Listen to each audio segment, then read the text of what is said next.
భద్రం విష్ణుం శశివర్ణం చతుర్భుజం ప్రసన్నవదనం ధ్యాయేత్ సర్వవిఘ్నోపశాంతయే. ఓం శ్రీ గురుభ్యో నమః. నమస్తే అండి, నేను మీ రామకృష్ణ హాన్, ఆస్ట్రో న్యూమరాల్స్ని. మరి అందరూ ఎలా ఉన్నారు? మీరు గనక సోమవారం గనక జన్మించినట్టయితే లక్ష్మీదేవి అనుగ్రహం మీకు కలిగినట్టేనండి. ఐశ్వర్య సిద్ధి ప్రసాదించినట్టే అమ్మవారు. తప్పకుండా కొన్ని నియమాలు కనుక మనం తెలుసుకున్నట్టయితే చాలా మేలు జరుగుతుందండి. ఎవరైనా కూడా సోమవారం జన్మించారనుకోండి, ఆడవారు కానీ మగవారు కానివ్వండి, ఇటు లక్ష్మీదేవి అనుగ్రహం అంటే డబ్బుకి ఎప్పుడు కూడా ఏ లోటు ఉండకుండా లక్ష్మీదేవి మీకు ఆ ఇంట్లో ఎప్పుడు కూడా అనుగ్రహాన్ని కురిపిస్తూనే ఉంటుంది. దీనిలో మెయిన్ ఏంటంటే పరమశివుడి కూడా అనుగ్రహం కూడా సోమవారం పుట్టిన వారిపై ఎక్కువగా ఉంటుందండి. ముఖ్యంగా ఈ సోమవారం పుట్టినటువంటి వారికి ఏంటంటే కొన్ని నియమాలు పాటించాలి. ఈ సోమవారం పుట్టినటువంటి వారు ముఖ్యంగా పౌర్ణమి వస్తుంది కదా, ప్రతి పౌర్ణమి అంటే ప్రతి నెలకు ఒకసారి పౌర్ణమి వస్తుంది. మనం ఈ పౌర్ణమి రోజు ఏం చేయాలంటే చక్కగా ఓపికగా ఏం చేయాలంటే, ఇది మీరు చేస్తారా చేయరా అనేది మీకే వదిలిపెడుతున్నాను. మీరు చేస్తారా చేయరా మీ ఇష్టం, చెప్పడం నా ధర్మం, నా బాధ్యత.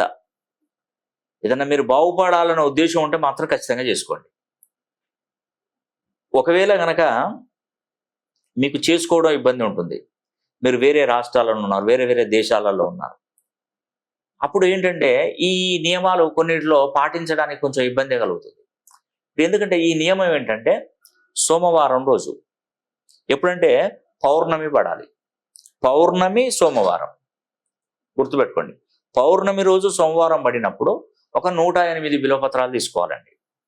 అదే విదేశాలలో అయితే బిల్వపత్రాలు దొరకవు, అక్కడ వాళ్ళు ఇబ్బంది పడతారు. అలాంటి వారెవరైనా ఉంటే మా ఆఫీస్ వారిని సంప్రదిస్తే ఆ సోమవారం పౌర్ణమి పడినప్పుడు మేము దగ్గరలో ఉన్నటువంటి మనకు శివాలయాలు, ఏదైనా మనకు ఈ జ్యోతిర్లింగ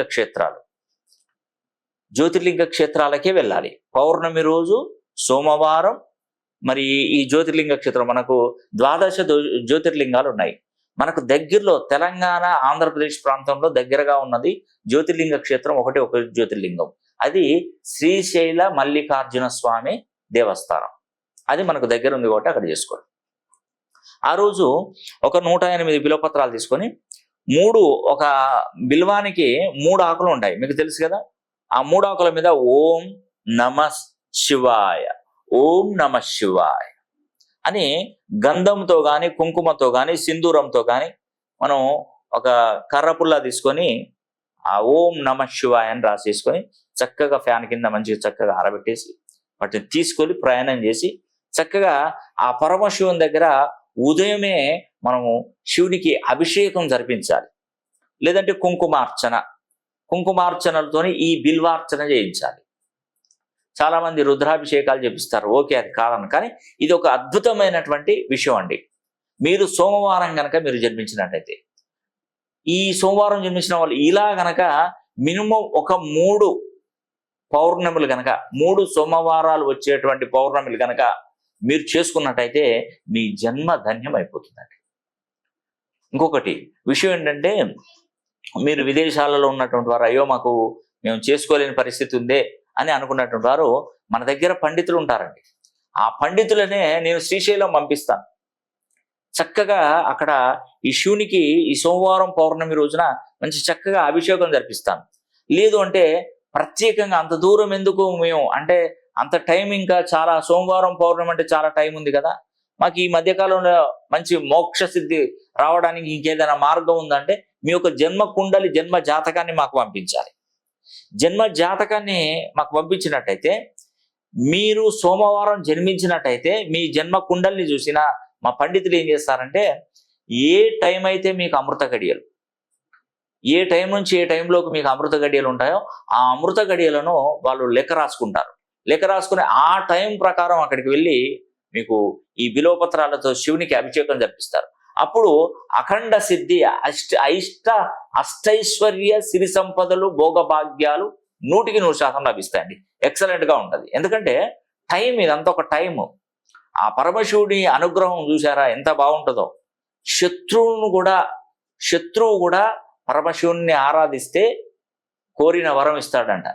అందుకే పరమశివునికి ఉబ్బులింగడని పేరు వచ్చింది. ఉబ్బిపోతాడు, అసలు తబ్బిబ్బిపోతాడు. బోలాశంకరుడు ఎందుకన్నాడండి? బోలాశంకరుడు బోలాగుణం కలిగి ఉంటాడు. ఎవరు వచ్చినా కూడా తీసుకోపో నీకేది కావాలో చేసుకోపో అంటాడు తనకు నచ్చితే. అలాంటి పరమశివుడు బోలాశంకరుడు ఎందుకయ్యాడండి? వరాలు ఇవ్వడం వల్ల. శత్రువు కాని వాడు ఎవడన్నా కానీ, వాడు ఎంత కర్కోటకమైనటువంటి వాడు కానీ శివారాధన చేసినట్టయితే నీకు ఏం కావాలో తీసుకెళ్ళు, మళ్ళీ ఎదురు సమాధానం కూడా చెప్పుడు, తదాస్తు అంటాడు. అలాగా ఈ సోమవారం పుట్టినటువంటి వారికి అలాంటి అఖండ సిద్ధి అనేది కూడా లభించే విధానం ఇది. అందుకే మీరు సోమవారం గనక జన్మించినట్టయితే నేను చెప్పినటువంటి కొన్ని నియమాలను గనక మీరు పాటించినట్టయితే మీరు కోటీశ్వర్లుగా చలామణి అవుతారు. ఇందులో భాగంగా మీ పేరులో ఉన్నటువంటి సంఖ్యాబలాన్ని కూడా 270 డిగ్రీల కోణం నుండి 360 డిగ్రీల కోణంలో గనక మీ పేరు బలాన్ని మీరు మార్చుకోగలిగితే మీ జీవితం ఎంతో ఎత్తుకెదుగుతారండి. మీరు ఉన్నతమైనటువంటి పొజిషన్కి వెళ్తారు. మినిమం 270 degrees to 360 degree కోణంలో పడాల్సిందే పేరు. నేను చూసేటువంటి పద్ధతులు నేమాలజీ, గ్రాఫాలజీ, సిగ్నేచరాలజీ, ప్రొనాలజీ, Indian western numerology, Indian western astrology, ప్రశ్నాశాస్త్రం, హస్తరేఖలు, గవ్వలు, తాళపత్ర గ్రంథాలు, ఇలా అన్ని పద్ధతుల ద్వారా కూడా నేను పరిశీలన చేస్తానండి. మీ పేరులో ఉన్నటువంటి సంఖ్యాబలాన్ని మీరు మినిమం 360 degree కోణంలో కనుక మీ పేరు బలాన్ని మీరు పెంచుకుంటే మీరు చాలా అద్భుతంగా మీరు జీవితంలో రాణిస్తారండి. మీకు ఇంకా తిరుగు ఉండదు, నేను చెప్పేది అది. కాబట్టి సోమవారం ఎవరైతే జన్మిస్తారో మీరు ఖచ్చితంగా ఆ పరమేశ్వరుని అనుగ్రహం కలిగినట్టే సాక్షాత్తు లక్ష్మీదేవి అనుగ్రహం కూడా కలగబోతుంది. మీకు ఈ ఆగస్టు 17వ తారీఖున కూడా మీరు తప్పకుండా శని హోమం జరిపించుకోండి, చాలా మేలు జరుగుతుందండి. ఇది 150 సంవత్సరాల తర్వాత ఇంత శక్తివంతంగా ఇంత అద్భుతంగా వచ్చేటువంటి ఈ యొక్క శని త్రయోదశి శని హోమం అనేది కూడా మామూలుగా లేదండి, చాలా మంచి పవర్ఫుల్ గా ఉంటుంది. అదేవిధంగా 16వ తారీఖున వరలక్ష్మి వ్రతం అనేది కూడా మనం చేసుకుంటే మంచిదండి. ఆ రోజు వరలక్ష్మి వ్రతం మనకు తేదీ 16వ తారీఖు ఆగస్టు 2024. సాక్షాత్తు అమ్మవారి అనుగ్రహం పొందడానికి ఆ యొక్క వరలక్ష్మి వ్రతం కూడా మీ ఇంట్లో చేసుకోండి. చాలా వరకు మీకు 5 ముత్తైదులకు మీరు సమర్పించండి. గాజు, పూలు, పండ్లు, వాళ్ళకు సంబంధించినటువంటి యొక్క సారెను సమర్పించిన ద్వారా అమ్మవారికి సమర్పించే ఒక 5 ముత్తైదులకు కనుక మీరు సమర్పించినట్టయితే ఆ ఇంట్లో ఎప్పుడు లక్ష్మీదేవి మంచి కొలువై ఉంటుందండి. మీకు అష్టైశ్వర్యాలు, భోగభాగ్యాలు, సిరి సంపదలు ఎప్పుడు కూడా మీతోనే ఉంటాయి. కాబట్టి ఈ అవకాశాన్ని ప్రతి ఒక్కరూ సద్వినియోగం చేసుకోవాలని కూడా మనస్ఫూర్తిగా కోరుకుంటూ సెలవు తీసుకుంటున్నాను. సర్వే జనా సుఖినో భవంతు.